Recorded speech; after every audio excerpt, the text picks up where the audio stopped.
everyone. Good day. Good day po. So, I'm Fortuna Reniel A. And ako nga pala yung facilitator ngayon. And mga objectives ko is matukoy natin kung or matukoy nyo sa inyong sarili kung ano yung mga kailangan na ng isang or mga essential na values ng isang leader or leadership, and kung paano natin ito ma-impose or ano yung, and simulan po muna natin sa pagpapakilala ng bawat isa. So simulan mo po, Miss. Hello po, good day. My name is Jeremy Ervas Juan. My name is Ailani P. Sibilia.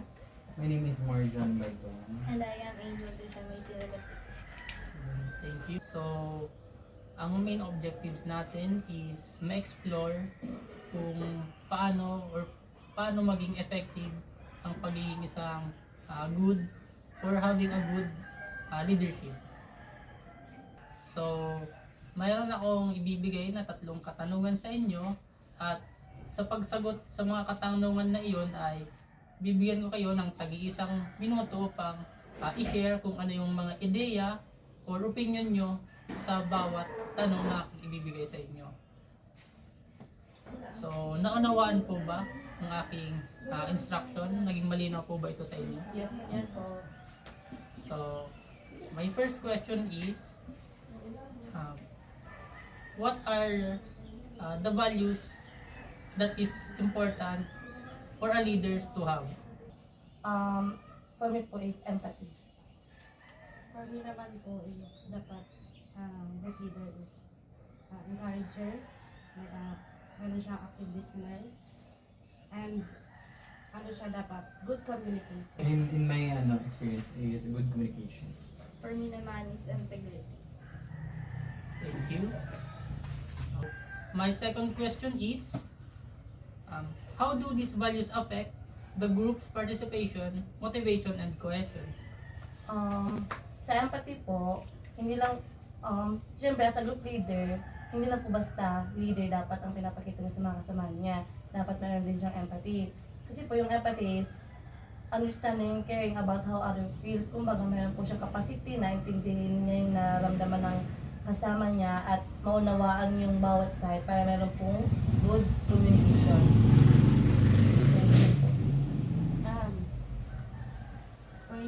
For me, encourager. Kasi dapat ang leader, marunong siya mag-encourage sa mga members niya. Halimbawa, yung member is hindi niya kaya, pero may potential siya. Parang ano mo yung kaya niya pero nahihiya siya, or baka nag-iisip siya na yung outcome sa mga magagawa niya is hindi maganda o hindi magustuhan ng members.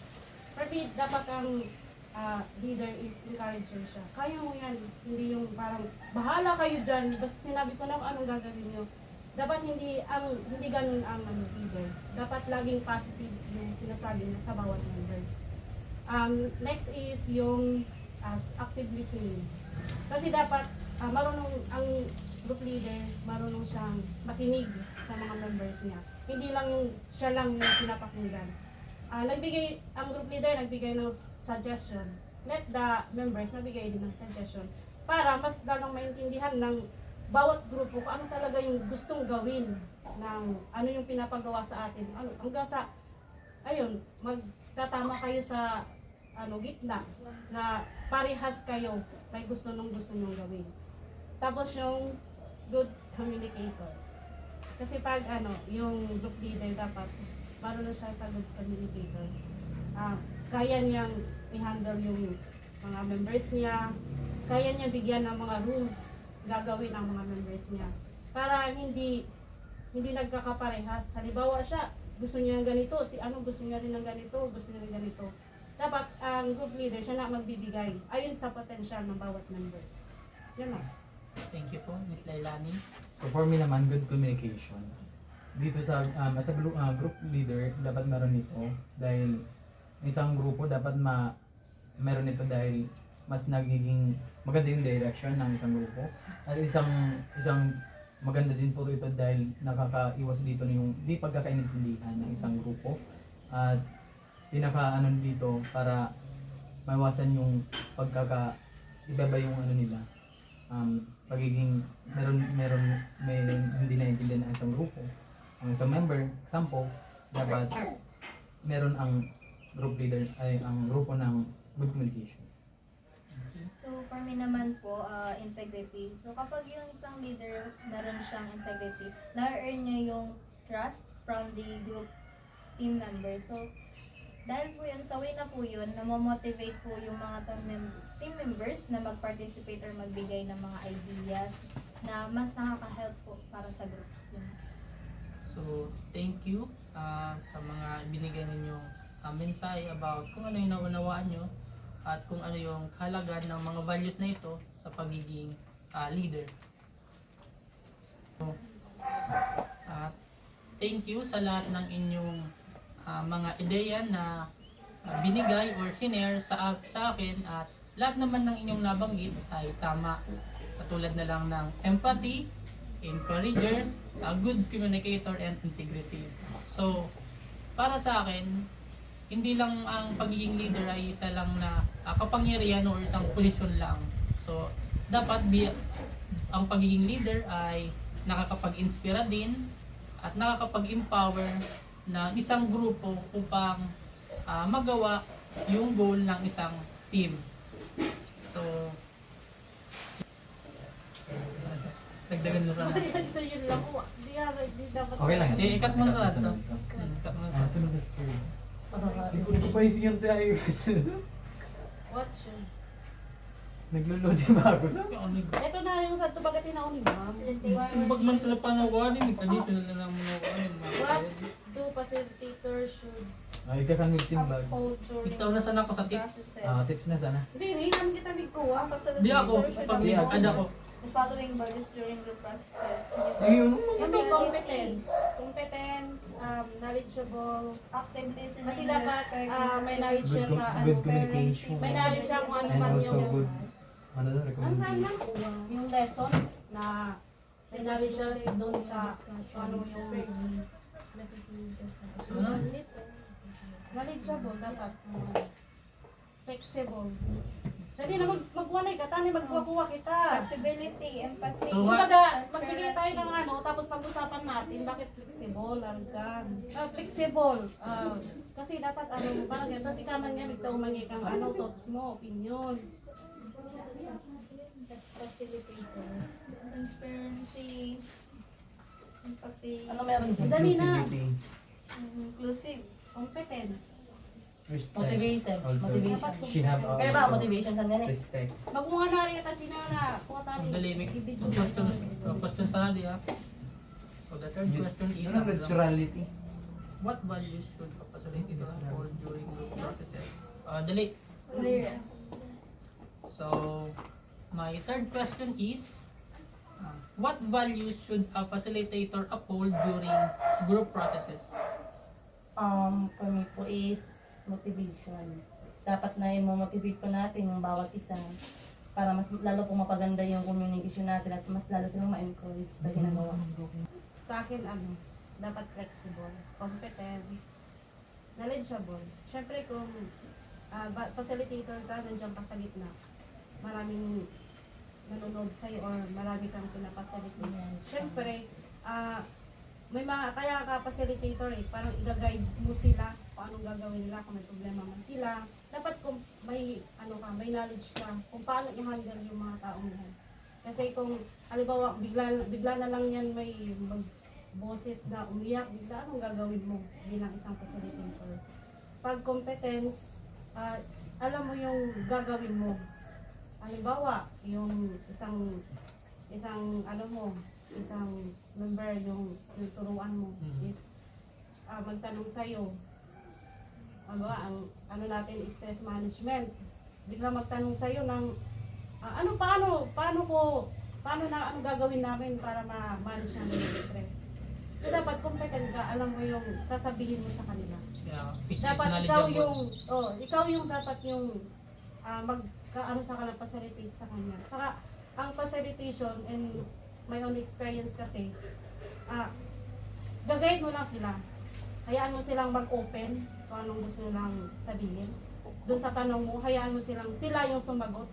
Kasi may mga time talaga yan na mahihiya yan, pero pag nasugat mo talaga yung tanong ngayon sa kanila, talagang ano sa puso nila, i-voice out nila yan. Doon mo malalaman na, ito pala may problema. Saka dapat may alam din natin yung behavior nila.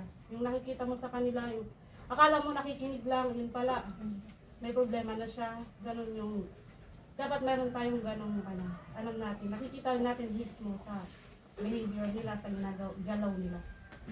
Yun lang. So, thank you. So, dadagdag ko lang, may mga bagay kasi na minsan yung problema, minsan sarili na lang din natin ang makakasagot. That's why, bilang facilitator, ay alam namin at marunong tayong umintindi ng kung ano yung nasa loob nila. So, ikaw po, para sa'yo po. For me naman, dapat meron din dito yung respect. Iba may mga na isasabi din yung mga may babato sa yung mga words na dapat mo masagot, na dapat itong words na to na ibabalik mo sa kanila ay marespeto mo kasi karamihan sa kanila may mga masamang salubin at yung words na mga yun may masama din. Dapat based on dapat maging very understanding at respetuhin mo yung mga Saka iwasan natin yung pag nag-facilitate tayo, pag nag-open na sila, iwasan natin yung ikwento sa iba. Kasi doon natin ma-earn yung respect nila kung yung sinasabi nila ay hindi nakakalabas. Walang nakakaalam, tayo lang talaga. Kumbaga, what you said, leave it here. What you said, what you heard, leave it here. Ganun yung natin dapat. Bilang facilitator. So, napakagandang sagot at napakagandang karagdagan na kaalaman na yung isang na respeto ay magkaroon o kaya ito ay isang napakalagang katangian ng isang facilitator, hindi lang facilitator kundi pati ang leader. Kasi that's why lahat ng pinagdadaanan ay di lang natin ito binabaliwala whether kung sa tingin natin ay tama ito o mali. Lagi natin itong i-validate. That's why respect. So, para sa'yo. So for me, dagdag ko lang, as a facilitator dapat neutrality or unbiased. Dapat hindi ka bias. Kunyari, hindi naman yan may iwasan sa isang group na wala kang kaibigan or ka-close. Dapat pantay-pantay yung trato mo sa kanila. As a facilitator, wag magiging bias porket ito, kaibigan mo or ka-close mo, iba yung trato mo kaysa doon sa iba. Dapat lahat natin rini-recognize. Yung lahat ng nandyan, recognize natin lahat. Walang maiwan. Kumbaga siya na lang lagi. Tapos kung halimbawa mayroon namang hindi nagsasalita, pwede natin i-recognize yung nila. Baka may gusto sabihin. Lagi natin yung bibigyan ng pansin, lalo na yung mga minsan sa isang grupo mayroong mga tahimik lang, nahihiya na i-share kung ano yung nasa loob nila.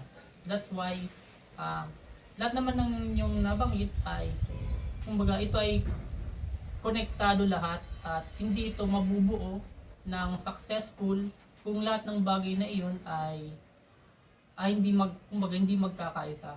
That's why ang lahat ng yung sinabi ay tama, and sana lahat ito ay magawa natin sa sarili at ma-share natin upang ma-inspira din natin ang hindi lang tayo, hindi lang ang sa grupo, kundi ang sa ibang grupo or sa ibang tao. And Okay.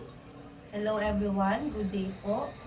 Nandito po tayo ngayon para pag-usapan po natin kung ano po ba ang meron ano po bang values ang meron bilang isang good leader. So, meron po tayong 3 question dito na pag-uusap-usapan po natin ngayon. So, yung first question po natin is, what values are most important in a group leader? Ikaw po ba, Miss Jezabel? For me, most important in a group leader is accountability. Accountability. And ikaw po? For me naman po is respect and empathy. Respect and empathy. Tama. Ikaw po, Miss So for me Romania. po, being a good leader is dapat meron tayong friendness, and then dapat respect na din, and then meron tayong good communicator. Tama yan po.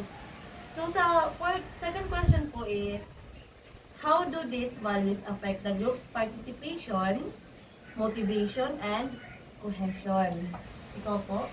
For me, accountability, because taking responsibility for one's action, and encouraging others to do the same. Thank you po. Ikaw po, Miss Jessa. Para naman po sa akin is yung respect and empathy na po is para pag meron ka pong para pag meron ka pong respect at and empathy po is parang maging safe place po yung mga members mo, and parang hindi ka po natatakot na mag-participate sa mga kasi hindi ka po natatakot na i-judge ka po o i-ridicule ng mga member mo po, and siyempre po, makakamotivate na rin po yung isa, mga member po, pag merong respect and empathy yung leader po. Yun lang. Thank you po sa pagsagot mo. Sa inyo po, Miss Urban. Yung values po na napili ko is fairness. Kumbaga dito, kumbaga ginagawa ng group leader is, kumbaga, they may feel included yung mga participating person, and then sunod naman yung respect. Kumbaga, mas nagkakaroon ng maayos na pag-facilitate ng isang event kapag meron tayong respect. Kumbaga, as a group leader, sa'yo nagsisimula yung respect, and then magiging mo yun sa mga participants, yung respect na yun. Sa good communication naman, so nagkakaroon ito ng, kumbaga, sa pagkakaroon ng good communication is, andun na yun, yung good feedback. So yun, nagkakaroon siya ng parang magandang flow sa program. So yun lang. Thank you po.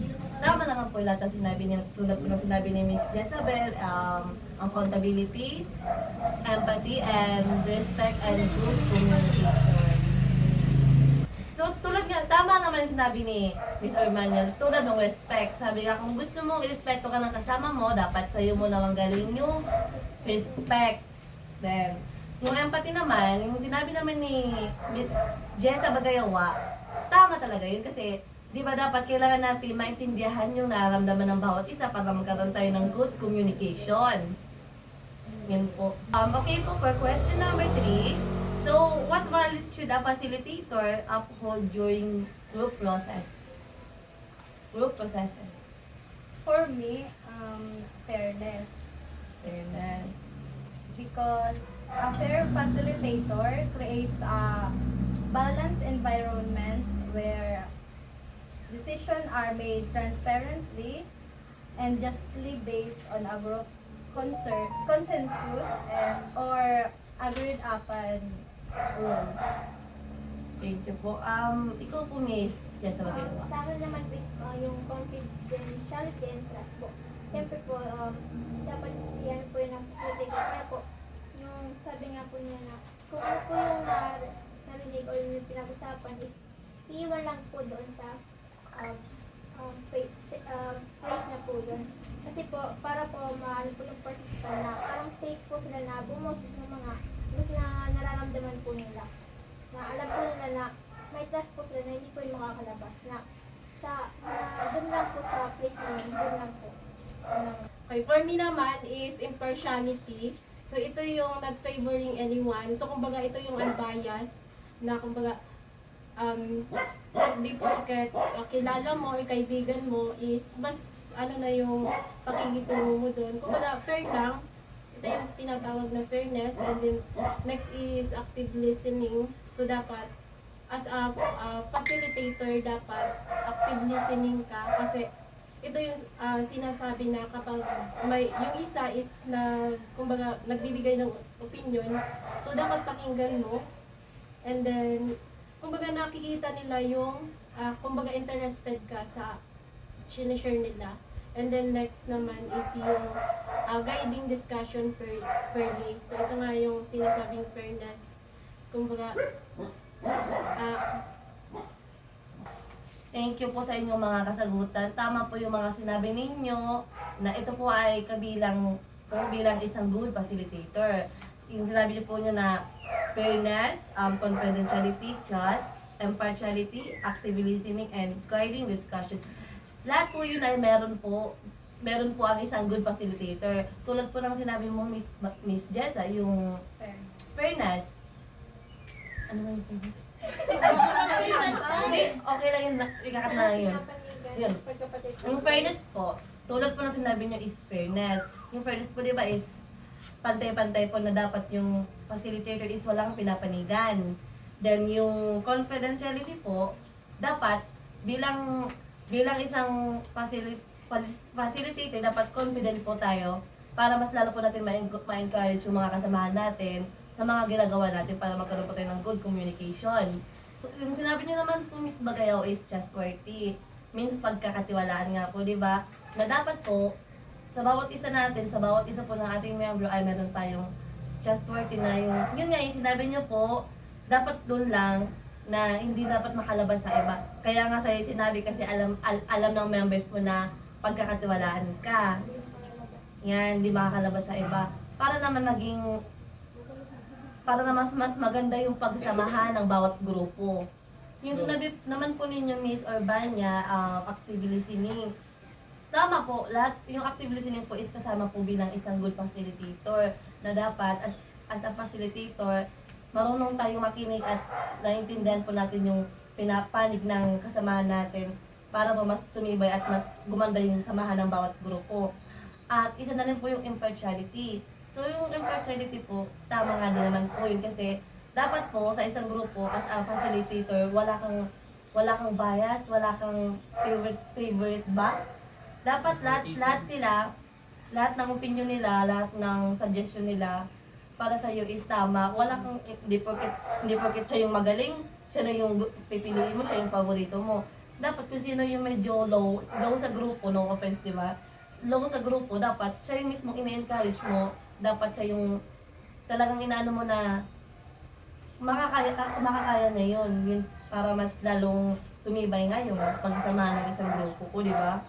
So, lahat naman po ng sinabi nyo is konektado po bilang po isang good facilitator. So, idadagdag ko na rin po yung bilang isang good model. Kasi di ba dapat ang facilitator, dapat isa rin siyang good model. Kasi, syempre lahat ng sinabi natin, dapat meron ang isang good facilitator. So, ibig sabihin, siya yung nagmo-model sa atin na para gawin natin yung tama para maging aware yung kasamahan natin at maging matibay yung pagsasama po ng isang grupo. Yun lang po, salamat. Ngayon, dumako naman po tayo sa feedbacking. Yung mga na-observe nyo po nung kung ano po yung pwede pang improve, saka kung ano pa yung mga pwedeng i-add natin sa mga na-observe po natin sa inner circle po. Mas naman po tayo kay Sir. So, para po sa akin, lahat ng mga values ng pagiging good leader and facilitator ay lahat naman po yun ay kailangan po na magampanan or ma-adapt nang sa ganun ay marami pa akong ma-improve sa aking sarili. So, for me naman, so yung na-observe ko po is yung mga nagdi-discussants is shareable naman yung mga binigay nilang opinion, and then doon naman sa kailangan i-improve. So, siguro mas elaborate pa yung ibang values na dapat sa as a good leader and facilitator.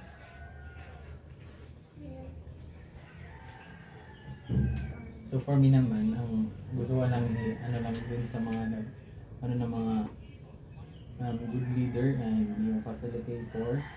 So lang magbigay ng advice dun sa mga nagbibigay ng words na dapat natin.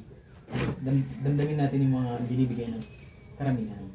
Yan all. So yung pwedeng idagdag mga need pa nating improve yung about sa skills na mga di pa kagaya nung na-observe ko, Jessa, na need pang improve na makipagsalamuha.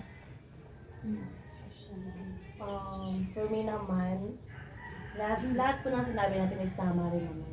Pero para sa akin, kailangan ko rin i-improve sa sarili ko yun para mas lalo akong bumuti at para mas lalong ma-improve yung sarili ko as a good leader or good facilitator po. Yun lang po. Sa akin naman, yung ginawa natin is maganda siya para kapag nag-facilitate na tayo, di ba may group din siya, may group leader, din may facilitator. Yung ginawa natin is, kumbaga practice natin yun. Hindi na, first time natin gumawa nun, ibig sabihin, hindi naman talaga siya magiging perfect.